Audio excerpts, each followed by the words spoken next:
It's later than I should be awake. The palace has grown quiet.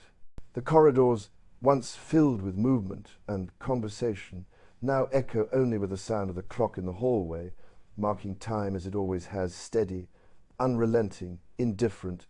And here I sit, in my study, surrounded by papers, letters, and the faint smell of old books and polished wood. I have spent the evening reading, reflecting, and, I suppose, remembering. For much of my life, duty has been my compass. From the earliest days of my childhood, the idea of service, of living not for oneself, but for something larger, has been woven into my very being. But tonight, I find myself wondering what that really means. Perhaps it sounds strange for a man who has spent his entire life preparing for a role defined by service to question its meaning. Yet, after all the years, all the ceremonies, all the speeches and state occasions, I realize that one can fulfill duty without always understanding it. One can serve faithfully and still long for something deeper. I think that is what has unsettled me these past few months, this quiet recognition that even the most dutiful life can feel incomplete if it lacks a living connection to the one who gives duty its meaning. A few nights ago, I found myself unable to sleep.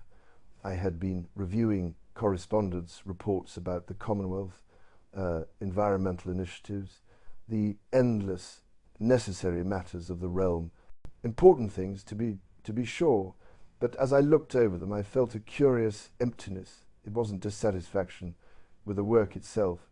It was something quieter, subtler, a sense that I had been measuring the wrong things.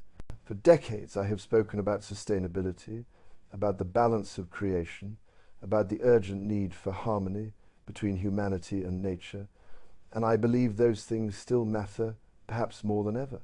Yet I realize that even noble causes can become distractions if they are pursued without a spiritual anchor. One can spend a lifetime trying to heal the world and still neglect the healing of one's own soul. So I put the papers away and simply sat in the stillness, the kind of silence that feels almost alive. It was then that I sensed, how shall I put it, a presence. Not something imagined or invented, but real, unmistakable. It was as though someone was waiting patiently for me to stop speaking long enough to listen. And in that silence, I heard words that I shall never forget. Will you trust me with your kingdom? Not in an audible voice, but in that quiet, interior certainty that transcends reason. At first, I almost laughed at the absurdity of it. Trust God with my kingdom. After all, the British monarchy is not mine in the possessive sense. It belongs to history, to the nation, to the people. And yet, I knew immediately what the question meant. It wasn't about sovereignty or politics. It was about control. Would I trust God with my life, with the responsibilities I carry, the expectations I bear, the legacy I hope to leave? Would I relinquish the quiet belief that it all depends on me? I sat there for quite some time, overwhelmed by the simplicity and the weight of that question. For as long as I can remember, I have felt the burden of expectation to live rightly, to lead wisely, to uphold traditions that stretch back more than 1,000 years. I have tried with all my heart to be faithful to that calling, but I realized that I had been striving to manage duty rather than surrender it. That night, I began to understand that true service, whether of a monarch, a minister, or a gardener, is not about control, but about trust.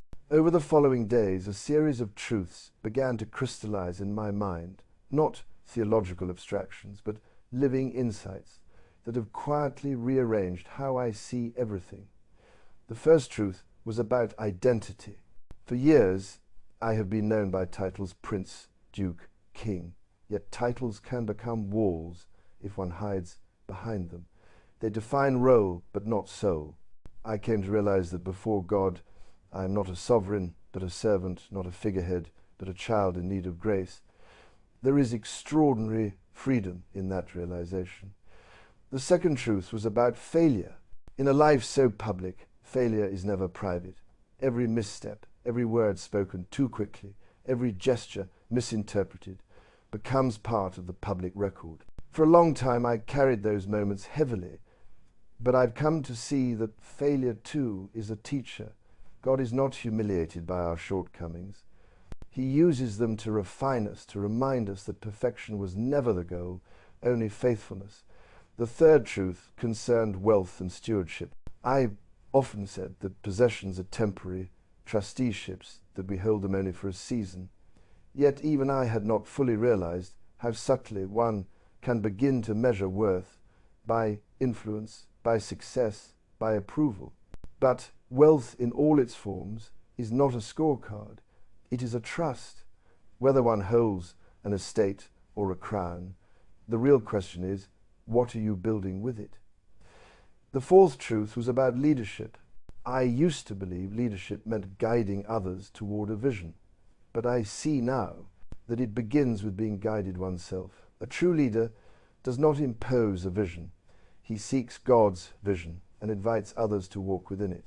It is not about authority, it is about alignment. The fifth truth was about time. My life has been measured in public events, calendars, engagements, diaries packed to the hour. I have long believed in efficiency, that there is virtue in punctuality, in productivity, but I now see that God's timing is not my timing. Some of the most sacred moments come not in action, but in pause, in the willingness to wait. Presence, I have learnt, is more valuable than speed. The sixth truth was about legacy. All my life I have thought about continuity, the handing down of tradition, the preservation of the monarchy, the protection of institutions, but legacies of stone and statute are not the ones that endure. The only legacy that truly lasts is love, the kind that reflects God's own heart.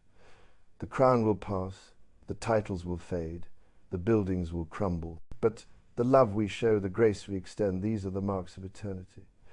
And finally, the seventh truth, the one that binds all the others, is that faith is not an inheritance, it is a decision. One can be raised with religion, surrounded by liturgy, steeped in tradition, and yet never truly surrender.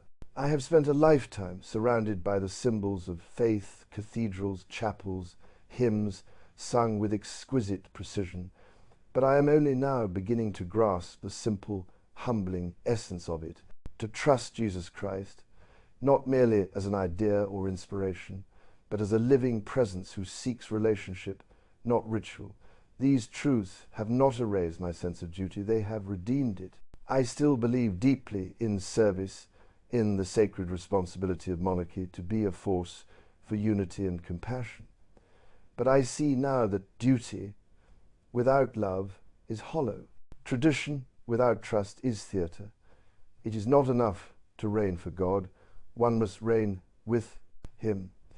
I think often of my mother, whose steadfast faith was the quiet engine behind her service. She understood something I am only now beginning to comprehend, that the crown, for all its splendor, is merely a symbol of a greater sovereignty. Her reign was not sustained by power, but by prayer. And so now, when I rise each morning and face the tasks before me, the meetings, the decisions, the ceremonies, I begin with a simple prayer. Lord, let this not be my work, but yours through me. It changes everything. The anxiety diminishes. The outcomes matter less than the obedience. I know that to some this will sound uncharacteristically personal, perhaps even unorthodox for a monarch, but honesty, I think, is the only currency worth spending at this stage of life. We live in an age of skepticism, where faith is often treated as an artifact rather than a living force. Yet I have come to see that no amount of intellect or innovation can substitute for the peace that comes from surrendering one's will to the divine. To those who have found success and yet feel strangely hollow, know that emptiness is not a defect, it is an invitation. To those who labor quietly, unseen and uncelebrated, your faithfulness is seen in heaven, even if not on earth. And to those who have been disillusioned by religion, or disheartened by the failures of those who represent it. I would only say this: do not mistake the imperfections of men for the nature of God. In the stillness of that night, when I heard the question, will you trust me with your kingdom, I realized that every person in some way is asked the same. Your kingdom may be a family, a business, a dream, a responsibility. The invitation is the same. Will you trust me with it?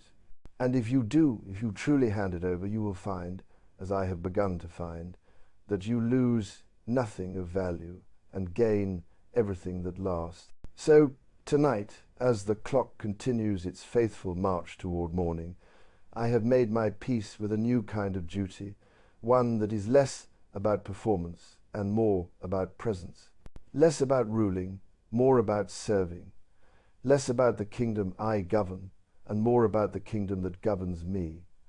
I may wear a crown of gold, but I serve a king who wore a crown of thorns. And that, I think, changes everything.